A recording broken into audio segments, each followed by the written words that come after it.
Assalamualaikum warahmatullahi wabarakatuh. Baiklah, saya Trisa Setiawani dari Prodi Tadris IPS kelas 1A akan menjelaskan materi mengenai proklamasi. Di sini ada yang tahu tentang proklamasi? Ya, benar sekali. Nah, jadi pada tanggal 6 Agustus 1945, kota Hiroshima di Jepang, dan juga pada tanggal 9 Agustus 1945, kota Nagasaki di Jepang. Nah, jadi kedua kota ini itu dibom atom oleh Amerika Serikat. Kemudian dilanjutkan pada tanggal 7 Agustus 1945 dibentuklah PPKI, yaitu Panitia Persiapan Kemerdekaan Indonesia, atau dalam bahasa Jepangnya yaitu Dokuritsu Junbi Rinkai. Nah, jadi PPKI ini diketuai oleh Insinyur Soekarno dengan wakil Dr. Andes Muhammad Hatta dan juga dengan jumlah anggota yaitu 27 orang. Nah, kemudian pada tanggal 14 Agustus 1945, kota Jepang itu menyerah pada sekutu. Nah, kemudian pada tanggal 15 Agustus 1945, para pemuda itu menjumpai Soekarno-Hatta untuk minta segera diproklamasikan kemerdekaan Indonesia tersebut. Namun di sini Soekarno-Hatta tidak ingin kemerdekaan itu dilakukan secara terburu-buru karena takut terjadinya adanya pertumpahan darah begitu. Nah, terjadilah perbedaan pendapat antara golongan tua dan juga golongan muda. Nah, jadi peristiwa tersebut terjadilah peristiwa Rengas Dengklok. Nah, di sini ada yang tahu tentang peristiwa Rengas Dengklok? Ya, benar sekali. Rengas Dengklok yaitu ketika Soekarno dan juga Muhammad Hatta itu diculik oleh para pemuda untuk dibawa ke Rengas Dengklok dekat kota Karawang di Jawa Barat.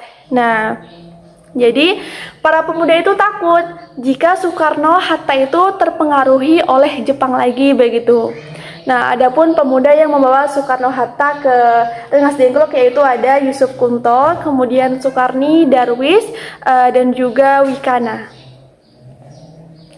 Nah, kemudian pada tanggal 16 Agustus 1945, tepat dini hari pada pukul 2.00 WIB malam, Soekarno-Hatta itu dibawa ke rumah Laksmana Madya di Jalan Imam Bonjol nomor 1 Jakarta untuk merumuskan teks proklamasi tersebut.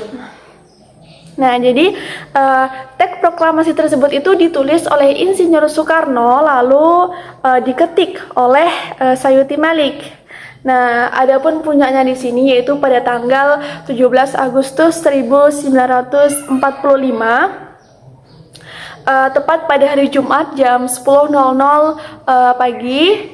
Dibacakanlah teks proklamasi tersebut di rumah Insinyur Soekarno di Jalan Pegangsaan Timur nomor 56 Jakarta. Adapun teks proklamasi tersebut yaitu proklamasi kami bangsa Indonesia menyatakan dengan ini kemerdekaan Indonesia. Hal-hal yang mengenai pemindahan kekuasaan dan lain-lain diselenggarakan dengan cara saksama dan dalam tempo yang sesingkat-singkatnya. Jakarta, hari 7 bulan 8 tahun 05 atas nama bangsa Indonesia, Soekarno-Hatta. Nah, jadi teks proklamasi tersebut yang diketik oleh Sayuti Malik disebut dengan naskah proklamasi yang otentik. Adapun otentik yaitu naskah proklamasi yang resmi begitu. Nah, jadi itulah sejarah tentang proklamasi kemerdekaan Indonesia. Kemudian kita masuk pada makna proklamasi kemerdekaan Indonesia. Adapun maknanya yang pertama yaitu proklamasi sebagai titik puncak atau kulminasi perjuangan bangsa Indonesia dalam mencapai kemerdekaan. Nah, artinya di sini yaitu meskipun perjuangan bangsa Indonesia itu tidak akan berhenti, perjuangan dalam rangka mencapai kemerdekaan telah berakhir pada tanggal 17 Agustus 1945. Kemudian yang kedua, proklamasi sebagai titik tolak atau titik awal perjuangan bangsa Indonesia untuk mengisi dan mempertahankan kemerdekaan. Nah, artinya di sini yaitu bahwa proklamasi merupakan tumpuan perjuangan selanjutnya dengan melakukan pembangunan bangsa di segala bidang dalam rangka mewujudkan cita-cita dan tujuan nasional. Nah, yang ketiga, proklamasi sebagai jembatan emas perjuangan bangsa Indonesia. Artinya di sini yaitu proklamasi yang merupakan penghubung yang mengantarkan bangsa Indonesia dari masa penjajahan ke masa kemerdekaan. Nah, jadi tanpa adanya proklamasi tersebut mustahil jika bangsa Indonesia akan dapat mencapai tujuan nasionalnya. Dan kemudian yang keempat atau yang terakhir yaitu proklamasi menandai berdirinya negara Indonesia sekaligus dimulainya sejarah ketatanegaraan Indonesia. Baiklah, mungkin itu saja yang dapat saya sampaikan mengenai tentang proklamasi. Mohon maaf atas segala kekurangan. Saya akhiri. Assalamualaikum warahmatullahi wabarakatuh.